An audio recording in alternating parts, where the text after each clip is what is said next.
मित्रांनो, तुम्हाला कधी असं झालंय का, की टाइम बघायला खिशातून फोन काढला, पण ते बघायचं सोडून 2-3 रील्स बघितल्या. सकाळी अलार्म बंद करायला मोबाईल हातात घेतला आणि पुढे अर्धा तास रील्सच बघत बसलाय. किंवा मग रात्री झोपताना जरा वेळ फोन हातात घेतला, की डायरेक्ट 1.5-2 तास रील्स स्क्रोल करण्यात गेलेत. माझ्या बाबतीत तसं हे सारखं होतंय आणि तुमच्याही बाबतीत असं होत असेल, तर एक गोष्ट लक्षात घ्या, की यामागे तुमचा दोष नाहीये. ही खरं तर Instagram आणि YouTube सारख्या कंपन्यांचीच चूक आहे. त्यांनी आपलं ॲपच असं डिझाइन केलंय, की एकदा त्याच्यावर गेलं, की युजरने पटकन ते बंदच करू नये किंवा मग हातात फोन घेतला, की आपण ते उघडलंच पाहिजे. आतापर्यंत हा केवळ अंदाज होता. मात्र अमेरिकेतल्या एका कोर्टामध्ये आता ही गोष्ट सिद्ध झाली आहे. एका 20 वर्षांच्या मुलीने या दोन्ही कंपन्यांना कोर्टात खेचून या सगळ्याचा जाब विचारला होता आणि आता कोर्टाने या मुलीच्या बाजूने निकाल दिलाय.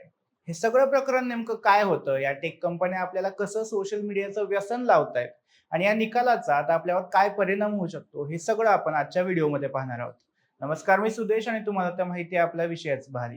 ओके, सगळ्यात आधी तर बघूया की हे प्रकरण नेमकं काय होतं. लॉस एंजेलिसच्या कोर्टात एका 20 वर्षांच्या तरुणीने एक खटला दाखल केला होता. तिला केली या नावाने ओळखलं जातं. तिचं म्हणणं होतं की तिने वयाच्या 6व्या वर्षी YouTube बघायला सुरुवात केली आणि वयाच्या 9व्या वर्षीपासून Instagram वापरायला सुरुवात केली.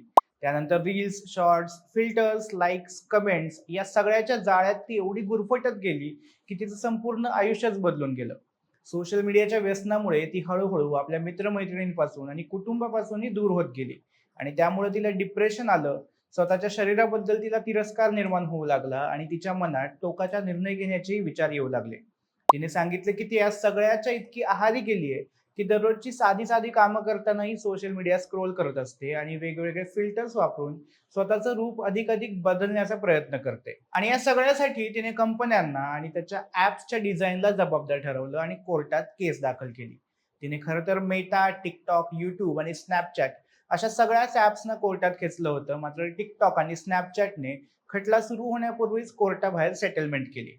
मेटा आणि युट्यूबने मात्र केस लढण्याचा निर्णय घेतला. आता हे सगळं ऐकून आपल्याला पहिल्यांदा तर असं वाटेल की यात तिचीच तर चूक आहे किंवा मग तिला एवढ्या लहान वयात फोन देणाऱ्या आई वडिलांची चूक असणार, आई बापाचंच तिच्याकडे लक्ष नसेल वगैरे वगैरे आपल्या डोक्यात येईल. या कंपन्यांनी देखील हाच आधार घेतला की तिच्या मेंटल हेल्थसाठी तिच्या घरातली परिस्थिती जबाबदार असेल. शिवाय ती कोणता कंटेंट कन्झ्युम करते म्हणजे सोशल मीडियावर काय बघते ते जबाबदार असेल. साधारणपणे सोशल मीडियावर आपण काय बघतो यासाठी कंपन्या जबाबदार नसतात. त्यामुळे असा युक्तिवाद करून या प्रकरणातून बाहेर पडायचा विचार मेटाने केला होता. पण केलीच्या वकिलांनी पूर्ण डावच पलटला. त्यांनी कंटेंटवर बोटच ठेवलं नाही. त्यांनी आक्षेप घेतला ॲपच्या डिझाईनवर. डिझाईनमध्ये नेमका काय दोष होता? तर तुम्हाला रील्स स्क्रोल करताना कधी एक गोष्ट लक्षात आली आहे का, की आपण स्क्रोल करत असलेले रील्स संपतच नाहीत. हे ॲक्चुअली Insta किंवा YouTubeच्या इन्फायनाईट स्क्रोल फीचरमुळे होतं. यासोबतच ऑटो स्क्रोल फीचरही आहेच. म्हणजे एक रील संपतो ना संपतो तेवढ्यात पुढचा आपोआप सुरू होतो आणि मग आपण तोही रील बघत बसतो. आणि तिसरं फीचर म्हणजे नोटिफिकेशन्स. तुम्ही जर Facebook वापरत असाल तर तुम्हाला माहिती असेल, की कधी-कधी दुसऱ्याच व्यक्तीने तिसऱ्याच्या अकाउंटवर केलेली कमेंटची नोटिफिकेशन तुम्हाला येते. का? तर तुम्ही ॲप उघडून ते बघावं म्हणून. Instagramचंही तसंच आहे आणि एकदा का ॲप उघडलं, की बसला तुम्ही रील्स बघत. केलीच्या वकिलांनी कोर्टात हेच मुद्दे मांडले. त्यांनी ज्युरर्सना सांगितलं, की तिनं काय कंटेंट बघितला याकडे लक्ष द्यायचं नाही. फक्त प्लॅटफॉर्मच्या डिझाईनबाबत विचार करायचा. वकिलांनी कोर्टात असे पुरावे देखील सादर केले, की मेटाला आणि Googleला माहिती होतं त्यांचे प्लॅटफॉर्म किती ॲडिक्टिव्ह आहेत. विशेषतः तरुणांना त्याचं किती आणि कसं व्यसन लागू शकतं, हे कंपन्यांना माहीत होतं आणि तरीही केवळ एंगेजमेंट वाढवण्यासाठी या फीचर्सचा वापर करण्यात आला. आता या सगळ्यावर कंपन्यांनी वेगळाच बचाव सुरू केला. केलेले आरोप खोडून काढणं तर दूरच, मेटाने उलट केलीच्या मेंटल हेल्थला तिची घरची परिस्थिती जबाबदार असल्याचं म्हणलं. Googleचा युक्तिवाद तर अजून वेगळा होता. ते म्हणत होते की YouTube तर सोशल मीडिया नाहीयेच, फक्त व्हिडिओ प्लॅटफॉर्म आहे. शिवाय केलीच्या अकाउंटवरून खूपच कमी शॉर्ट्स बघितले गेलेत असं YouTube म्हणलं. पण केलीच्या वकिलांनी हा मुद्दा खोडण्यासाठी सांगितलं की बहुतांश मुलं अकाउंट लॉग इन न करताच YouTube वापरतात.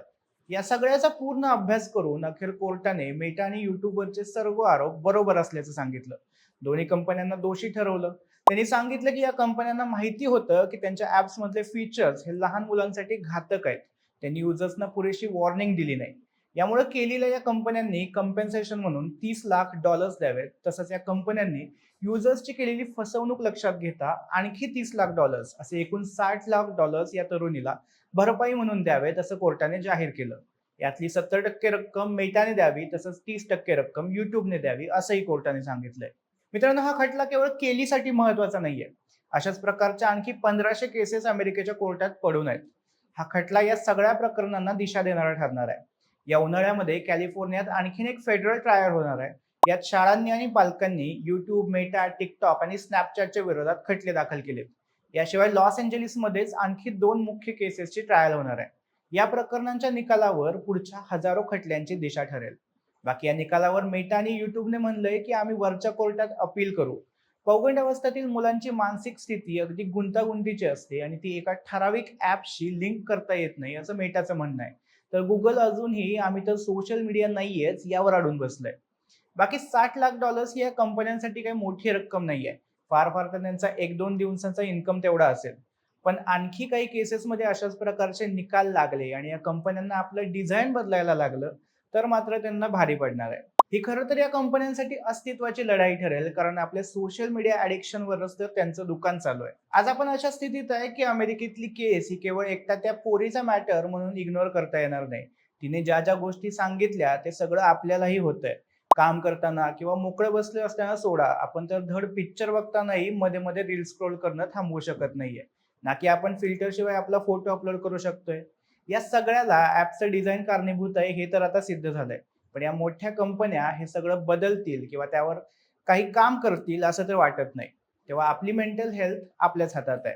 बाकी या सगळ्या प्रकरणाबद्दल तुम्हाला काय वाटतं आम्हाला कमेंटमध्ये सांगा, आणि दिवसभर तुम्हाला रील पाठवणाऱ्या तुमच्या मित्राला हा व्हिडिओ नक्की शेअर करा. आणि असेच वेगवेगळ्या विषयांवरचे व्हिडिओ पाहण्यासाठी विषयाच भारीच्या YouTube चॅनलला सबस्क्राईब करायला विसरू नका. धन्यवाद.